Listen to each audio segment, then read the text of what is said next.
emotion and feeling. Emotions are an important part of communication.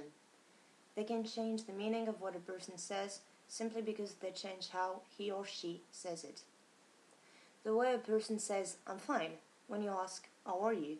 can tell you if this person is sad, angry, happy, or indifferent. Even on the phone, you can hear a person's mood. Emotion change the speed, slow or fast, the intensity, strong or weak, and the tone, warm or cold, of a person's voice. In this section, you will learn to recognize and use these elements, speed, intensity, and tone, to improve your pronunciation. Here on this wheel, you see that each emotion is attributed to a specific color. Orange, for us, represents pride or shame. Red can be love or anger. Purple can be surprise or indifference.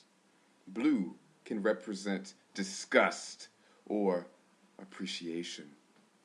Green can represent fear or peace.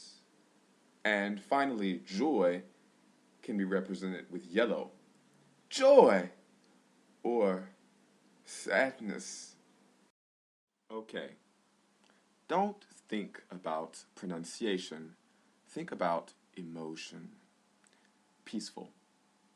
Tomorrow leaves fall, covering the ground below, only winter waits. Angry. Our professor screams, "Why didn't you do your work?" My dog ate my work. Joyful. Your smile, my sun, bright. Even as it rains tonight, you are my sunlight. With each of these readings, you can hear differences in the tone, the intensity, and the speed. Read this poem aloud to your partner. Try to change the emotion. By changing emotion or colors, you change the tone, the intensity, and the speed of the haiku. You change the meaning. Let's try. Anger. Our professor asks, "Why didn't you do your work?" My dog ate my work.